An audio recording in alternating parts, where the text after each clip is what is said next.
Meus irmãos e irmãs, bom dia. Amados, eu convido vocês a abrirem suas Bíblias no livro de Atos dos Apóstolos, capítulo 2, o versículo 22 a seguir. Diz assim: varões israelitas, ouvi estas palavras: Jesus o Nazareno, varão aprovado por Deus entre vós, com milagres, prodígios e sinais, que Deus fez por meio dele entre vós, como vós mesmos sabeis. A este que foi entregue pelo determinado conselho e prévio conhecimento de Deus, o prendestes e matastes por mãos de iníquos, crucificando-o, ao qual Deus ressuscitou, solta as ânsias da morte, porquanto era impossível que fosse retido por ela. Vou repetir esta parte do texto. Era impossível que fosse retido por ela. Porque dele, disse Davi, vai sempre o Senhor diante de mim, porque está à minha direita, para que eu não seja comovido. Por isso, alegrou-se meu coração e minha língua exultou, e ainda minha carne repousará em esperança, porque não deixará minha alma no Hades, nem permitirás que o teu santo veja corrupção. Fizeste-me conhecer os caminhos da vida, encher-me-ás de alegria em tua presença. Varões irmãos, seja-me lícito dizer-vos livremente a respeito do patriarca Davi, que ele morreu e foi sepultado, e seu túmulo está entre nós até o dia de hoje. Eu vou repetir esse texto. Varões irmãos, seja-me lícito dizer livremente a respeito do patriarca Davi, que ele morreu e foi sepultado, e seu túmulo está entre nós até o dia de hoje. Sendo, pois, profeta, e sabendo que Deus lhe prometera com juramento que sua descendência, segundo a carne, iria surgir o Cristo, para que assentasse sobre o seu trono. O Cristo, para que assentasse sobre o seu trono. Prevendo isso, referiu-se à ressurreição de Cristo, que sua alma não foi deixada no Hades, nem sua carne viu a corrupção. A esse Jesus ressuscitou Deus, do que todos nós somos testemunhas. Assim que, exaltado pela destra de Deus e tendo recebido do Pai a promessa do Espírito, derramou isso que vós agora vedes e ouvi. Porque Davi não subiu aos céus, mas ele mesmo disse: disse o Senhor ao meu Senhor, assenta-te à minha direita, até que eu ponha teus inimigos por estrado de teus pés. Saiba, pois, com plena segurança, toda a casa de Israel, que a este Jesus, a quem vós crucificastes, Deus o fez Senhor e Cristo. Ainda, por favor, Efésios capítulo 1, versículo 19 a seguir. E qual é a suprema grandeza do seu poder, para com os que cremos, segundo a eficácia de seu poder. A partir do versículo 19, agora o 20. O qual exerceu ele em Cristo, ressuscitando-o dentre os mortos, assentando-o à sua direita nos lugares celestiais, acima de todo principado, autoridade, poder e domínio, e de todo nome que se nomeia, não só neste século, mas também no vindouro. E sujeitou todas as coisas debaixo dos seus pés, e o deu por cabeça sobre todas as coisas. E por cabeça sobre todas as coisas da igreja, a qual o seu corpo, a plenitude daquele que a tudo enche todas as coisas. E por último agora, irmãos, voltemos aqui em 1 Coríntios, o capítulo 15 e o versículo 26. 1 Coríntios, capítulo 15 e o versículo 26. E o último inimigo que será vencido é a morte. O último inimigo que será vencido é a morte. Amado Deus, nós te agradecemos por mais uma vez nos congregar debaixo do teu santo nome, este nome exaltado acima de todos os céus. Ó Cristo amado, nós te louvamos e te agradecemos, porque tu és o nosso Senhor, tu és aquele que venceu a morte e está agora à destra do Pai, e esta é a nossa viva e suprema esperança, porque tu estás sentado no trono de glória, como aquele, o único que venceu a morte. E é por isso que nós podemos nos reunir em torno desta mesa, porque o Senhor venceu, o Senhor é o vencedor, e esta é a nossa segurança, é a âncora da nossa alma. Nós te louvamos e te agradecemos. Amém. Meus amados, lemos juntos esses textos para refletir sobre algo muito especial: a vitória do nosso Senhor sobre a morte. Se você estuda a Bíblia de capa a capa, você vai descobrir que a morte, ela tem um poder, ela tem uma capacidade de destruir sonhos, destruir projetos, interferir no curso das pessoas. Ela vem sobre todas as pessoas. Se você imaginar nos grandes homens que constituíram a história secular deste mundo, todos foram vencidos por ela. Mas eu não quero fazer nenhuma referência a estes homens. Olhando para a Bíblia, se você toma os 7 patriarcas da Bíblia, somente um não passou pela morte: Enoque. Mas se você toma Abel, Noé, Abraão, Isaac, Jacó, José, todos estes enfrentaram a morte. Estamos falando de pessoas que tiveram um testemunho aprovado diante de Deus. Se você abre o livro de Hebreus capítulo 11, você vai ver uma referência singular sobre cada um desses irmãos, cada um desses patriarcas que tiveram um testemunho aprovado diante de Deus. A exemplo, Abraão, o pai da fé, o amigo de Deus, porém ele foi vencido pela morte. Ele não conseguiu vencer a morte, ele foi vencido por ela. Se você salta para o livro de Êxodo, você vai ver a história do povo de Deus. E você pode até conjecturar sobre Moisés, se ele morreu, não morreu, o Senhor o trasladou de maneira especial. Mas eu vejo que Enoque, e até Moisés, e coloco aqui entre aspas, e Elias, e coloco de maneira muito especial Enoque e Elias, e também aqui Moisés entre aspas, porque eu não quero conjecturar sobre isso, para não desfocar a palavra. Alguns acham que ele passou, outros não, mas isso não vem ao caso.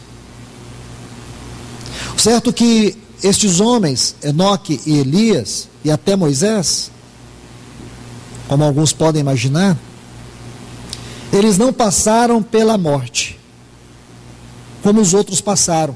E por quê? Eu também não quero entrar nos detalhes disso, porque eu não sei muito sobre isso. O que eu posso imaginar é que a grandeza da eternidade é muito maior do que tudo que nós podemos imaginar, e que a soberania de Deus e o seu propósito ultrapassa qualquer capacidade da nossa mente de querer interferir ou criar ou tentar explicar aquilo que muitas vezes é inexplicável. Deus fez e Deus faz, porque Ele tem poder sobre a morte. E se Ele fez isso, Ele fez porque Ele tem propósito. Se Ele fez isso, o que ele tinha em vista, tem alguma coisa para nos dizer.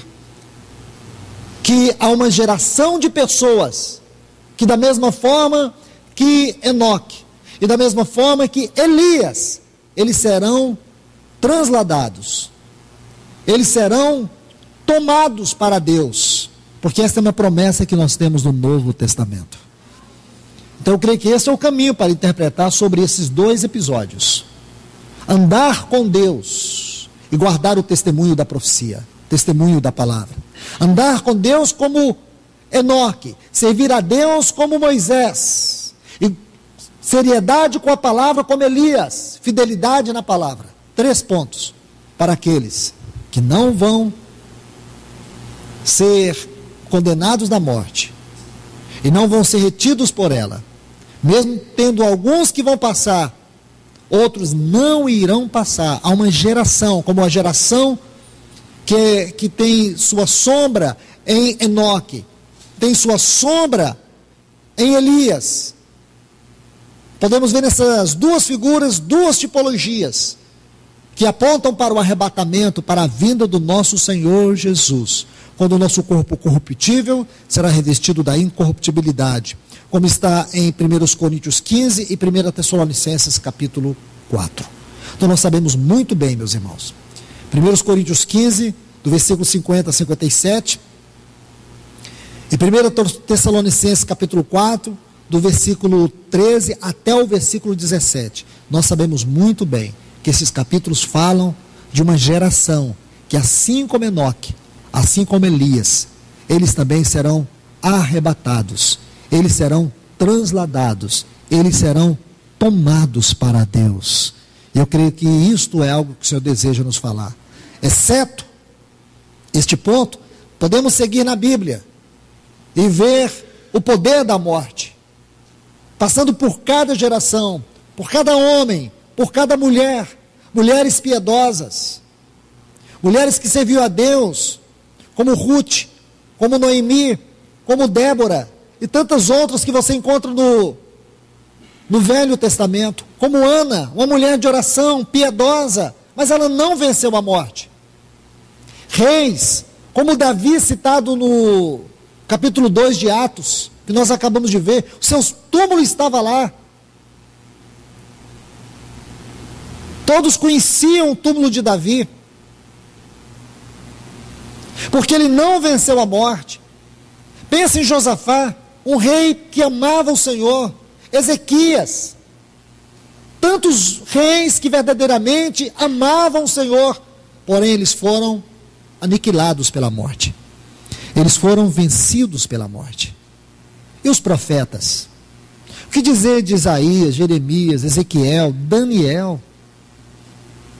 Homens que tiveram uma vida aprovada por Deus. Se você lê a biografia desses homens na palavra de Deus, tamanha fé, dedicação, andaram com Deus, porém foram vencidos pela morte. Porque a morte não conhece status, não conhece posição, não conhece raça.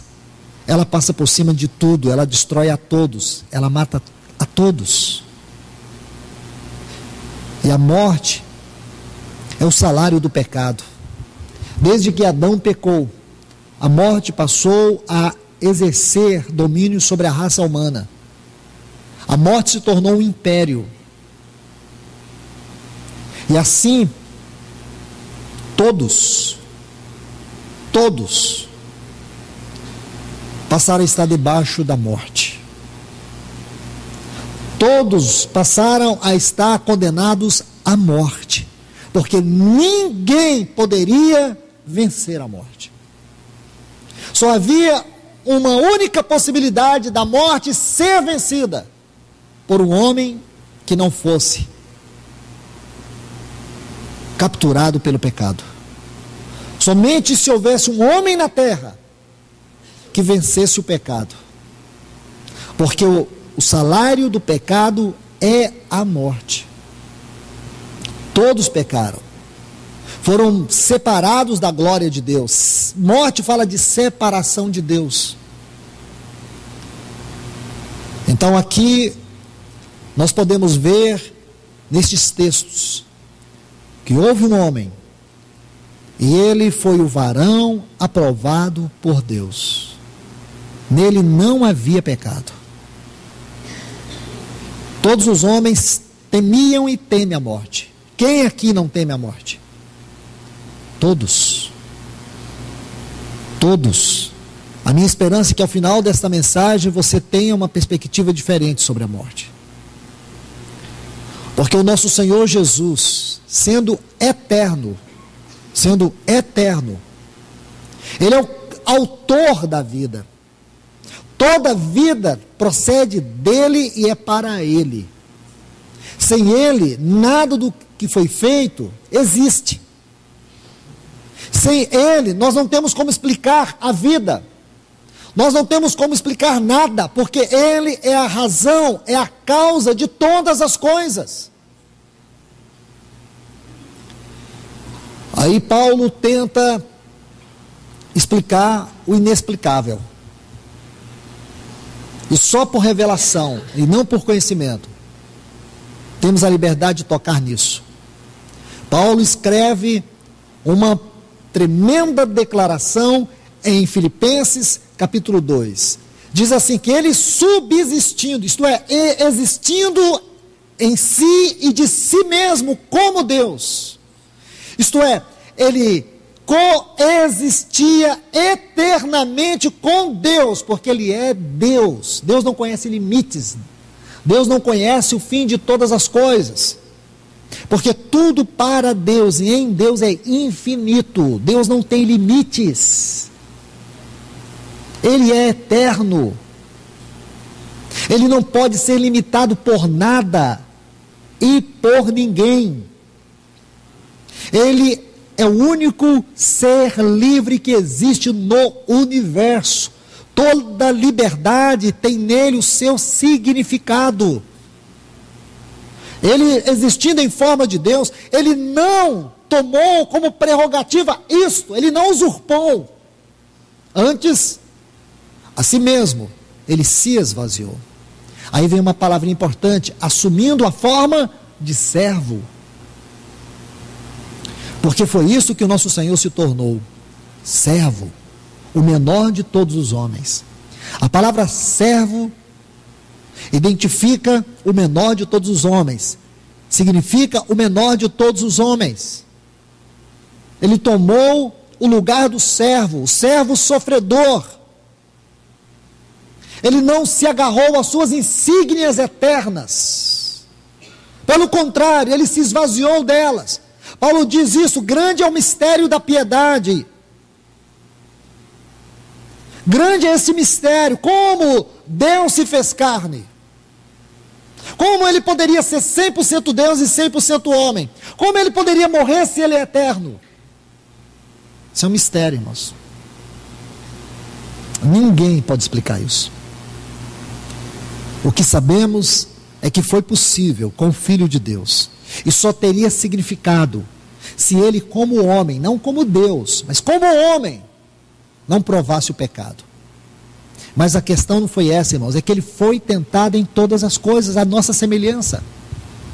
O nosso Senhor Jesus poderia ter pecado? Poderia. Ele mesmo diz isto, é por eles que eu me santifico. Porque ele era 100% homem, com todas as disposições humanas, com todas as tendências humanas para o pecado, com todas as motivações para pecar. Ele foi tentado como eu e você somos tentados. Ele foi tentado como Adão foi tentado. Ele foi provado como Adão foi provado.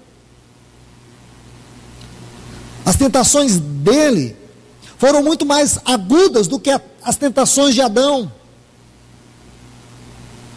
Adão foi tentado no paraíso, cercado de todo o conforto celestial. Jesus foi tentado no deserto, abandonado, deixado, levado pelo Espírito.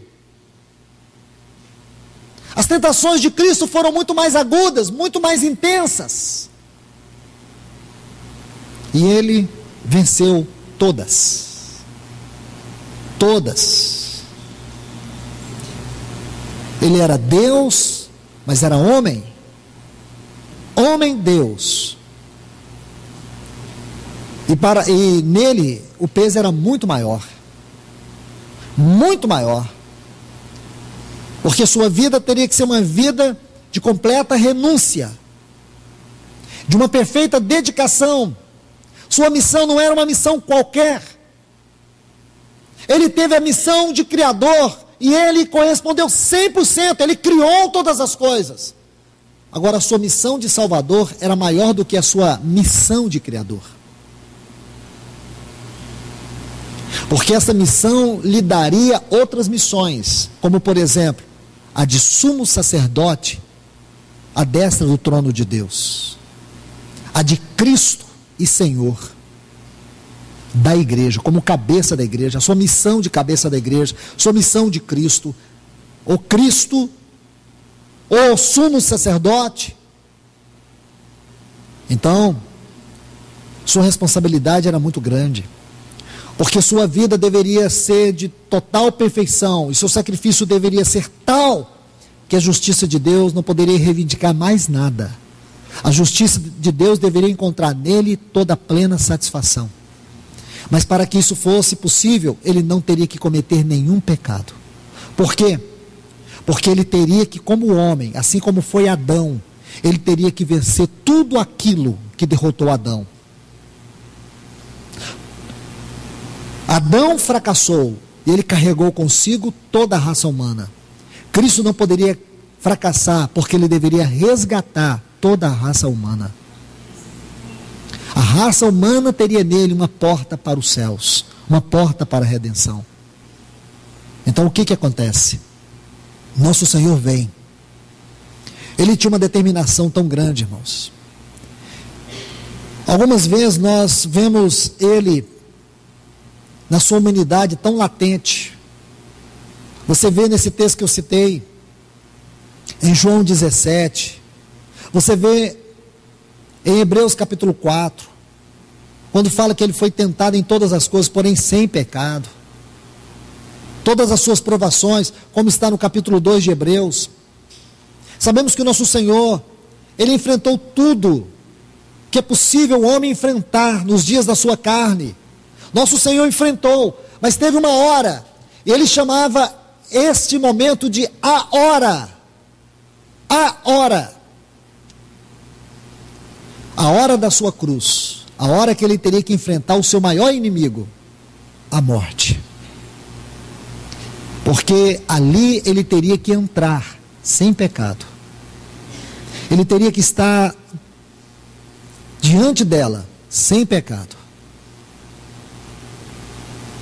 Então, existem dois textos que parece que Jesus teve medo da morte. Parece. Se você lê de maneira desavisada, se você lê e não buscar revelação, você vai dizer assim, aqui, nosso Senhor teve medo da morte. E eu quero te falar, ele nunca teve medo da morte. Ele nunca teve medo da morte. Ele foi o único homem que nunca teve medo dela. Então vamos ler os dois textos, para nós percebermos se realmente ele teve medo da morte. O primeiro está aqui em Lucas capítulo 22. O nosso Senhor, ele está aqui no Getsemane e ele fez esta oração. Versículo 42. Se queres, afasta de mim esse cálice. Mas não se faça a minha vontade, mas a tua. Então a ideia que nós temos aqui é que ele está dizendo, Pai, não deixa eu morrer. Ou então salva a humanidade, mas que eu não tenha que passar pela morte. Eu já pensei dessa forma, irmãos. Ele não está dizendo isso. Ele diz, Pai, afasta de mim esse cálice. O Pai tinha poder? Tinha. Ele está dizendo para o Pai que o Pai tem poder de afastar. Mas ali, no Getsemane, foi o caminho para o mais profundo esvaziamento que ele iria passar. O primeiro esvaziamento do nosso Senhor foi quando ele teve que entrar no mistério da encarnação. Aquele foi o primeiro esvaziamento, porque ele sendo Deus, ele se esvaziou na forma de um feto no ventre de Maria, gerado pelo Espírito Santo. Como é que você explica isso? Nós não temos como explicar, irmãos. Passaríamos todo esse dia aqui, nós não iríamos chegar ao fim de entender isso. Como é possível? Como é possível o autor da vida, o Senhor da vida, a causa de tudo, a razão de tudo, se tornar um pequeno feto, um pequeno bebê numa manjedoura? Este foi o seu primeiro esvaziamento. O segundo esvaziamento que você vai ver na vida do Senhor é na tentação. Quando Satanás tenta ele em 3 áreas. E sempre perguntando, jogando ele contra a divindade. Se és filho de Deus, manda estas pedras transformarem em pães. Se és filho de Deus, pula do pináculo do templo abaixo, para que os anjos sejam ordenados ao teu respeito. Se prostrado me adorares, tudo isso te darei. Ele prova Jesus, ele tenta Jesus, mas aqui ele teve que se esvaziar. Até mesmo sendo filho de Deus, ele não se agarrou a isso. Ele se agarrou à palavra. A palavra. Satanás estava jogando a divindade contra a humanidade de Jesus, jogando ele contra ele mesmo, jogando ele contra o Pai. Se és, primeiro, segundo, filho de Deus, você é ou não é? Mas ele se esvaziou, ele não tomou o seu lugar como filho de Deus, ele não ordenou anjos ao seu respeito, ele não buscou nada para si, ele se esvaziou. Agora vamos para o terceiro esvaziamento do Senhor. Este foi o completo esvaziamento, onde ele não deixou que nem sua vontade. E você pode até duvidar que, mas irmão, será? Veja bem, leia o texto direito. A questão é que nós sempre lemos textos sem contexto. A questão é que nós definimos lições, pensamentos e doutrina só num texto.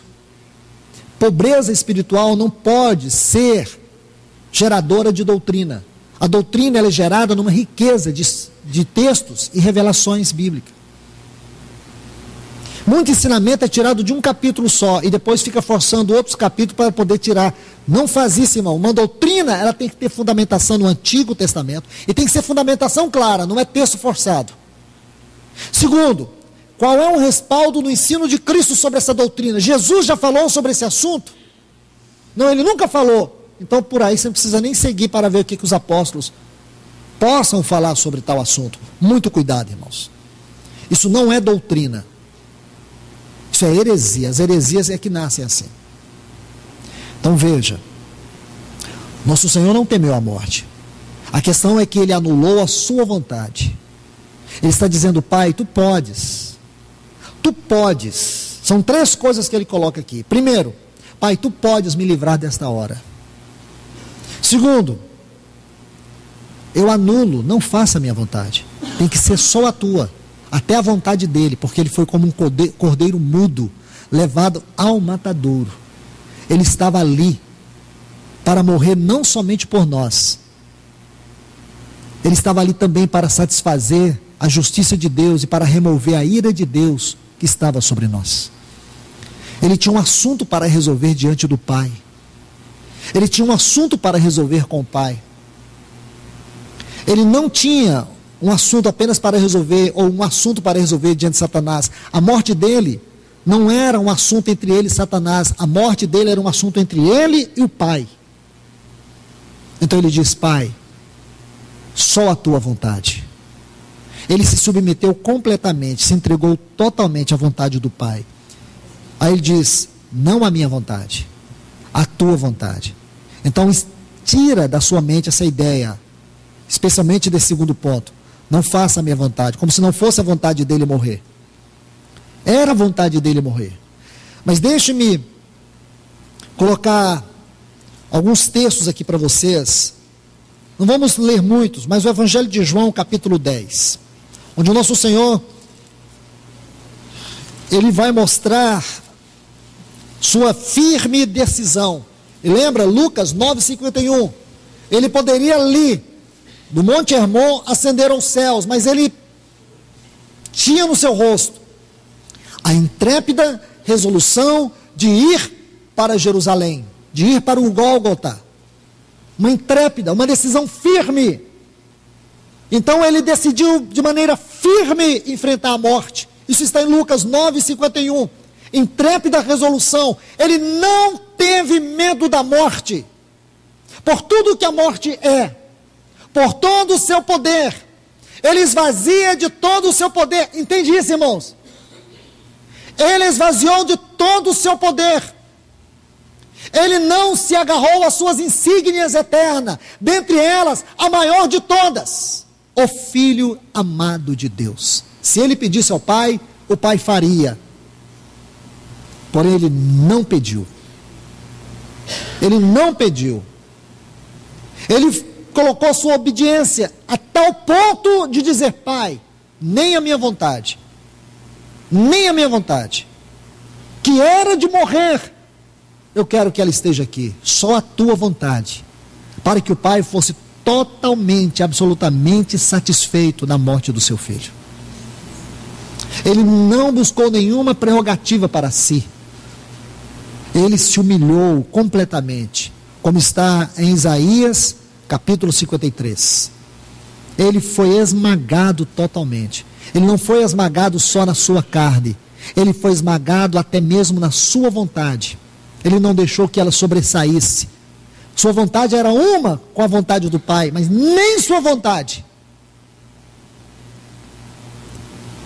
Agora, veja João 10. Vamos ler alguns textos. Versículo 15. Evangelho de João, capítulo 10, versículo 15. Assim como o Pai me conhece, e eu conheço o Pai, dou, entrego a minha vida pelas minhas ovelhas. Versículo 17.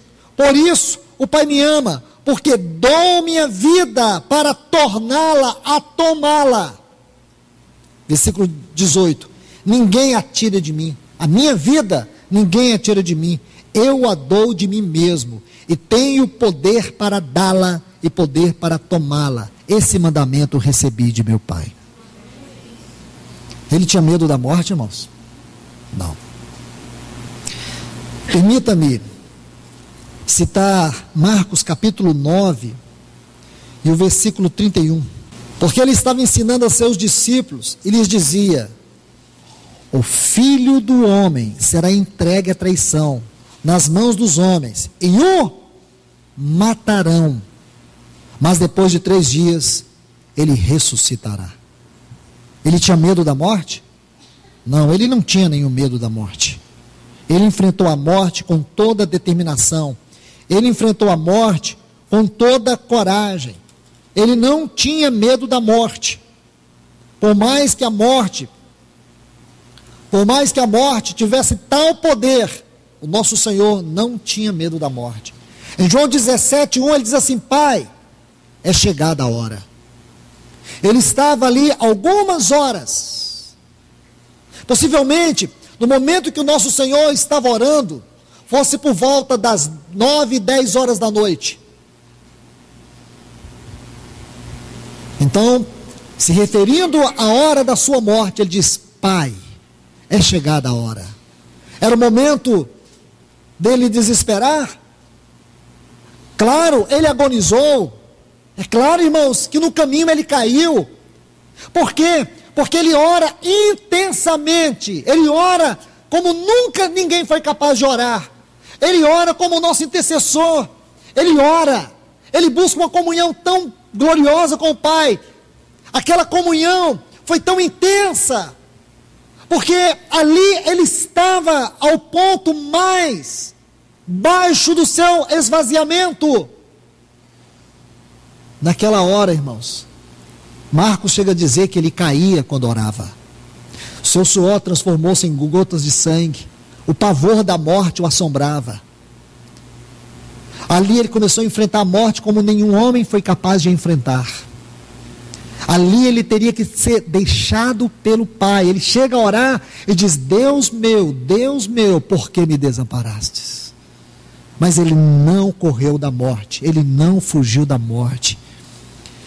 Ele enfrentou tal pavor, tal angústia, porque tudo isso é a morte. Teria sido um teatro divino se o nosso Senhor não tivesse passado pelo que ele passou no Getsemane. Se ele não tivesse passado o que ele passou no Gólgota, teria sido uma grande farsa divina. Mas não, era o homem mesmo, era o homem santo, o homem sem pecado. Era o Deus que se fez homem por amor a nós. Ele veio, se esvaziou da sua glória, da sua divindade. Ele deixou o ambiente de comunhão eterno, onde ele vivia com o Pai, para entrar nas trevas da vida humana, para conhecer os limites da carne humana, para passar por todas as provações humanas. Ele veio, ele se esvaziou, ele não se agarrou a nenhuma das suas insígnias eternas, e ali está ele, esmagado no Getsemane.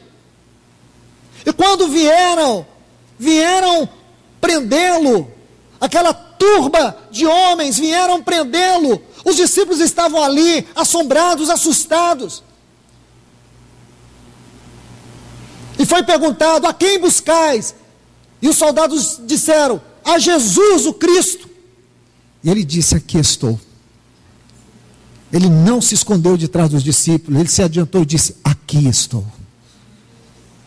Porque aquela era a sua hora, não era a hora dos discípulos.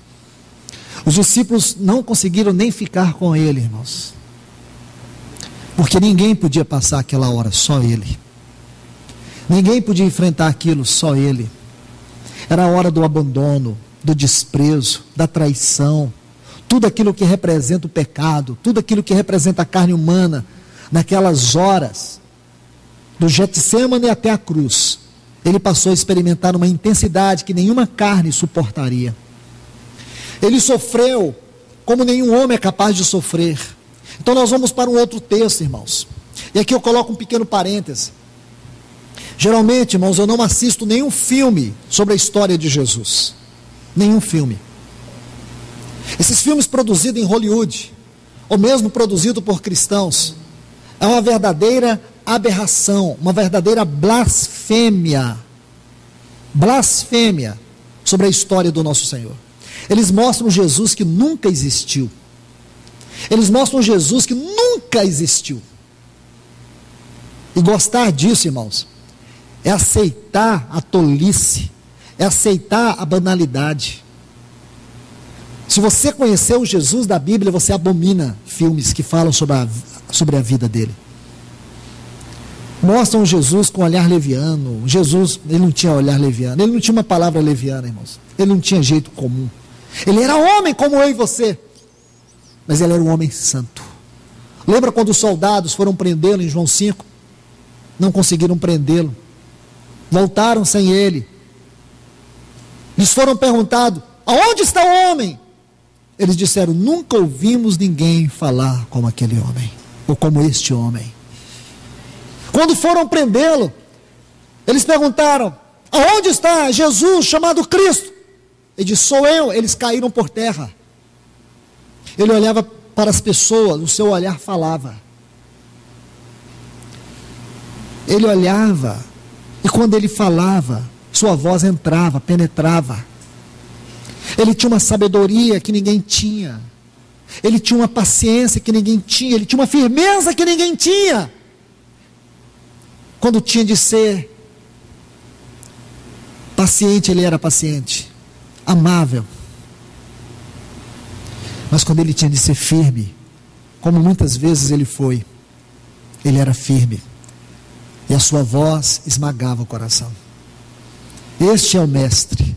Este é o nosso Senhor. Não é o dos filmes. Então, irmãos e irmãs, vamos aqui para o texto em Hebreus capítulo 5, que é um outro texto que também precisa ser examinado com muito cuidado, porque senão vamos achar que o nosso Senhor tinha medo da morte. Versículo 7. Cristo, nos dias de sua morte, tendo oferecido orações e súplicas, com grande clamor e lágrimas, a quem o podia livrar da morte? Agora olha a frase: foi ouvido por causa do seu reverente temor. Este texto também pode ser mal interpretado. Diz assim: nos dias da sua carne, tendo oferecido orações e súplicas, com grande clamor, e nós vemos aqui que é o Getsemane, a quem o podia livrar da morte.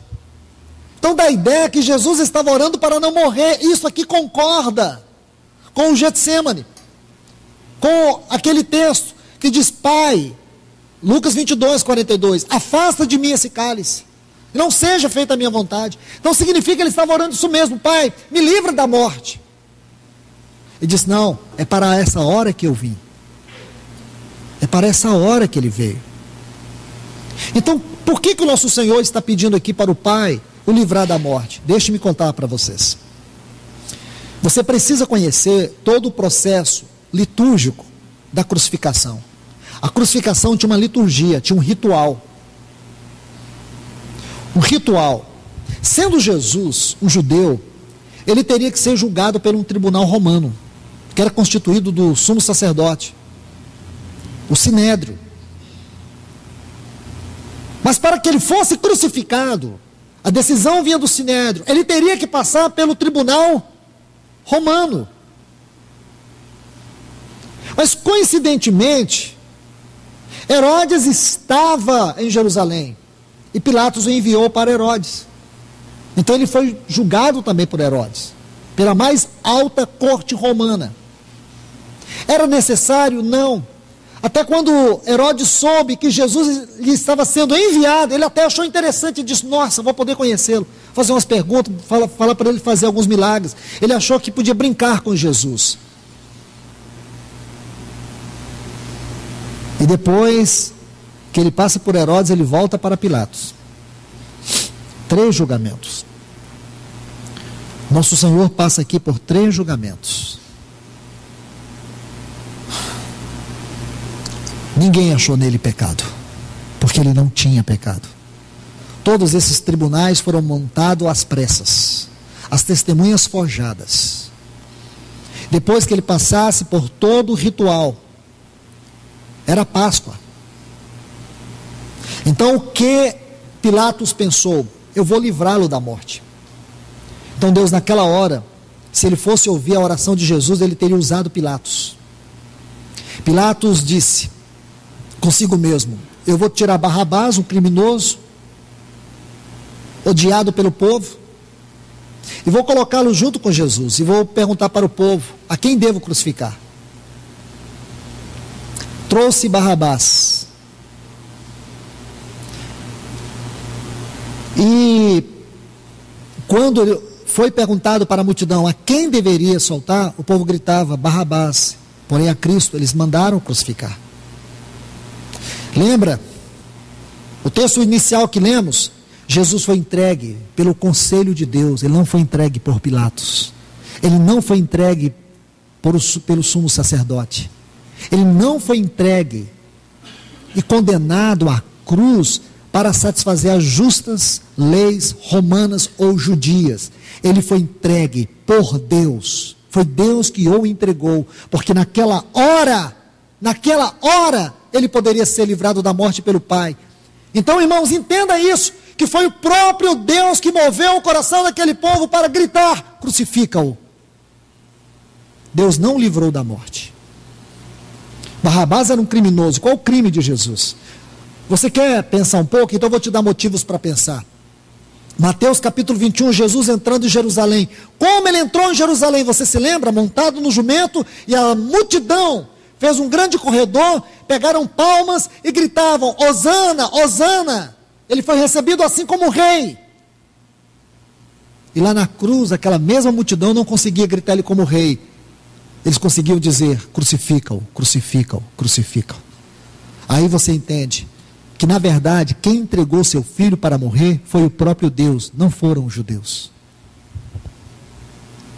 Entende isso, irmãos? O mesmo Deus que entregou o seu filho na encarnação, o entregou na crucificação. Porque a morte dele não era um problema de leis. A morte dele era um problema da justiça de Deus, da santidade de Deus, da glória de Deus. porque a justiça, a santidade e a glória de Deus foi colocadas em opróbrio lá no Éden, quando Adão caiu. Então aqui está o Filho de Deus. Aí Pilatos diz assim para ele: você sabe que eu tenho o poder de te soltar e de te prender e de te condenar. Jesus olha para ele e diz assim: você só tem autoridade se o do céu te for concedida. O que ele está dizendo? Que tudo aquilo ali estava debaixo da autoridade dos céus e não de Pilatos. Se você quiser, irmãos, você vai achar muitos textos para afirmar isso.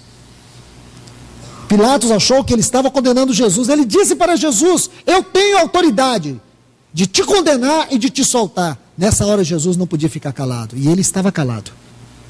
As pessoas diziam horrores a ele, ele estava calado. Mas nessa hora ele não podia deixar que o Pai ficasse de lado, porque naquela hora o Pai estava sendo glorificado diante do inferno, diante de Satanás, diante da morte, diante do pecado. Aí disse: não é a tua autoridade, você só tem autoridade se do céu vier. Pilatos não abriu mais a boca. Que autoridade era Pilatos ali? Jesus, um condenado preso, condenado, a multidão contra ele, tudo contra ele. Mesmo assim Pilatos não teve coragem de dizer nada, foi lavar as mãos. Você vê, irmãos, Pilatos tinha que lavar as mãos mesmo, porque não era assunto dele, era assunto de Deus. Jesus, quando ele passou por Pilatos, ali ele seguiria um ritual, onde ele era entregue a um especialista na arte da tortura, que tinha um chicote chamado flagelo, 8 pontas, 4 chumbos, 4 ossos. Cada chicotada obedecia a um ritual, era 40 chicotadas. Geralmente, quando os presos iam para ser crucificados, geralmente todos morriam. Todos morriam. Ninguém escapava do flagelo, porque a carne ficava como que aberta, como que sulcos correndo sangue, vertendo sangue, como se as vísceras ficassem todas expostas, porque aquele carrasco sabia muito bem que era um criminoso que ele estava açoitando, e ele fazia isso com ódio. Nosso Senhor, quando ele ora para o Pai livrar da morte, é porque ele temia que ele tivesse uma morte súbita, por causa da sua carne humana. Então ele orou ao Pai para que ele não morresse antes da cruz, para que ele cumprisse o último momento, para que ele ainda fizesse aquele momento glorioso das 7 palavras, porque na verdade ele queria viver até o último momento, ele queria chegar até o sacrifício da tarde, porque, irmãos, Jesus morreu no dia da Páscoa, às 3 horas da tarde, quando o cordeiro era sacrificado. Sabe o que aconteceu, irmãos? Lá na cruz, o verdadeiro cordeiro estava lá, entregando sua vida por todos os homens. Ele orou para que ele não morresse antes. É isso que está dizendo aqui. Ele ora ao Pai, para que o Pai não deixasse morrer antes, não que o Pai o tirasse daquela cruz, porque o Pai não o tirou. Então você vê, irmãos, este nosso Senhor, ele não teve medo da morte, ele a enfrentou, ele orou para que ele não desfalecesse antes, ele foi até aquela cruz, esmagado, moído, ele sentiu as dores dos cravos penetrando suas mãos, seus pés. Grande parte dos presos já estavam mortos quando isso acontecia. Se você estudar sobre a crucificação, você vai perceber que era comum os presos subirem ou serem estendidos na cruz já mortos. Eles nem sentiam os cravos. Nosso Senhor sentiu os cravos, ele sentiu o peso de carregar a cruz por nós. Quantas vezes caiu? Ele foi deitado naquela cruz, seus braços esticados, suas mãos cravadas, seus pés cravados, mas ele não morreu. Ele ficou pendurado naquela cruz, das 9 da manhã, obedecendo todo o ritual da tipologia judaica da Páscoa. Ele ficou pendurado ali 6 horas. 6 horas. 6 horas. E a morte não teve poder sobre ele, porque o Pai não deixou que ela tivesse poder sobre a sua carne humana. E sabe o que aconteceu, irmãos? Ele entregou o seu espírito ao Pai. Aí sim, ele entrou na morte. Ele desceu às profundezas do abismo. Ele destruiu a força da morte, o poder da morte. Como disse Pedro, era incapaz que ele fosse retido por ela. O Hades não pôde detê-lo, a morte não pôde detê-lo, porque nele não havia pecado, ele não devia nada à morte. Não foi a morte que o matou, foi ele que entrou na morte, ele matou a morte, ele venceu a morte. Ele disse: eu dou a minha vida. Ele prometeu ressuscitar e ele ressuscitou. E ele ascendeu. Aí você vê o texto de Efésios. Ele se exaltou sobre todas as coisas, sobre todo nome. Recebeu do Pai um nome que está acima de todo nome. E agora, irmãos, nós podemos adorá-lo, porque lá em Jerusalém tem um túmulo vazio, mas há um trono ocupado por um homem, há um homem sentado no trono, e este homem está nos conduzindo a essa mesma glória. E o último inimigo a ser vencido é a morte. O nosso Senhor venceu este inimigo. Ele venceu o mundo quando ele viveu uma vida digna diante do Pai, ali em Lucas capítulo 9, Mateus 17, quando ele estava no Monte Hermon, ele tinha vencido o mundo. Ele venceu o mundo. Quando ele chega lá na cruz, se ele tivesse pecado, se ele tivesse algum pecado na sua carne, ele teria sido retido pela morte. Então ele venceu a carne. Ele venceu o mundo, ele venceu a carne. Ele venceu o diabo. Ele disse: aí vem o príncipe deste mundo, ele não tem nada em mim, nada. Agora faltava vencer a morte. O último inimigo era a morte, e ele venceu a morte lá naquela cruz. Então, se ele venceu a morte, meus irmãos, nós não precisamos ficar esmagados pelo pavor da morte. Deixe-me ler algo com vocês aqui em Hebreus capítulo 2.